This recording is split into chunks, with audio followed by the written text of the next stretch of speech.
राष्ट्रीय शिक्षा नीति 2020 के आज 5 साल पूरे हो रहे हैं।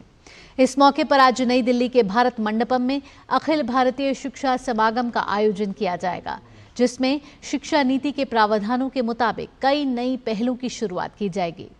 गत 5 वर्षों में इस शिक्षा नीति के तहत स्कूली और उच्च शिक्षा में किए गए सुधारों का असर अब धरातल पर दिखने लगा है और ये नीति शिक्षा प्रणाली को समावेशी और गुणवत्तापूर्ण बनाने में मददगार साबित हो रही है।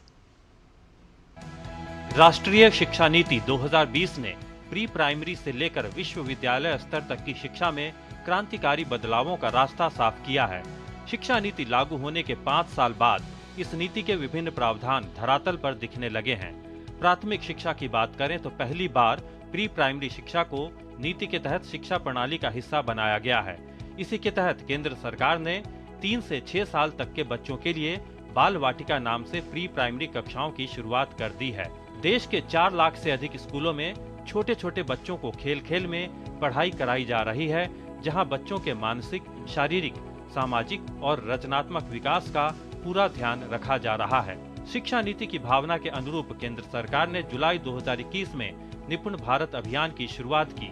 इस अभियान के तहत देश के सभी प्राथमिक विद्यालयों में पढ़ाई कर रहे बच्चों में 2026 तक मूलभूत साक्षरता और संख्या ज्ञान सुनिश्चित करने का लक्ष्य रखा गया है। राष्ट्रीय शिक्षा नीति को लागू करने की दिशा में महत्वपूर्ण कदम उठाते हुए केंद्र सरकार ने 2022 में पीएम श्री योजना की शुरुआत की। इस योजना के तहत देश भर के 14,500 से अधिक स्कूलों को पीएम श्री यानी प्रधानमंत्री स्कूल्स फॉर राइजिंग इंडिया के तौर पर अपग्रेड किया जा रहा है। राष्ट्रीय शिक्षा नीति 2020 और नेशनल करिकुलम फ्रेमवर्क 2023 के आधार पर एनसीईआरटी ने बाल वाटिका से लेकर कक्षा 8 तक की पाठ्य पुस्तकें उपलब्ध करा दी हैं, जो बच्चों में समग्र शिक्षा और क्रिटिकल थिंकिंग को बढ़ावा दे रही हैं। एनईपी ने यह कहा था मातृभाषा आधारित शिक्षा को प्रारंभिक अवस्था में किया जाए। सीबीएसई ने आज सभी स्कूलों को ये दायित्व दिया है कि प्रारंभिक अवस्था की पढ़ाने के माध्यम मातृभाषा हो। एएनआरएफ अनुसंधान नेशनल रिसर्च फाउंडेशन आज रूप ले चुका है। उसमें 50,000 करोड़ रुपया की सरकार ने वित्तीय प्रबंधन किया है। भारत में लर्निंग आउटकम एक चुनौती है।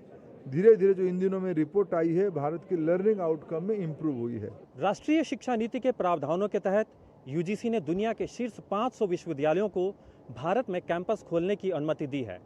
यूजीसी के रेगुलेशन के तहत भारत में कैंपस खोलने वाला ब्रिटेन का साउथहैम्पटन यूनिवर्सिटी दुनिया का पहला विश्वविद्यालय बन गया है, जबकि अगले 2 से 3 साल में 1 दर्जन से अधिक विदेशी विश्वविद्यालयों को भारत में कैंपस खोलने की अनुमति दी जाएगी।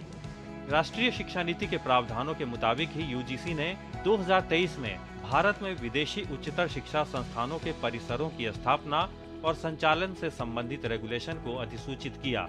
इसके मुताबिक वैश्विक रैंकिंग में शीर्ष 500 में आने वाले संस्थान भारत में अपने कैंपस स्थापित कर सकेंगे। इससे प्रतिभावान भारतीय छात्रों को देश में ही सस्ती और गुणवत्तापूर्ण उच्च शिक्षा हासिल हो सकेगी। एक महत्वपूर्ण बदलाव के तहत उच्च शिक्षा में मल्टीपल एंट्री और एग्जिट की व्यवस्था की गई है। इस व्यवस्था ने छात्रों को पढ़ाई छोड़ने के बाद दोबारा शुरू करने का अवसर दिया है। देश के 153 विश्वविद्यालयों और 97 केंद्रीय संस्थानों में ये सुविधा लागू हो चुकी है। इसके अलावा उच्च शिक्षा को बहुविषयक बनाया गया है और छात्र अब अपनी रुचि के हिसाब से विषयों का चयन कर पढ़ाई कर सकते हैं। यूजीसी ने 2022 में गाइडलाइंस जारी की, जिसके मुताबिक छात्र अब एक साथ 2 डिग्री पाठ्यक्रमों की पढ़ाई भी कर सकते हैं।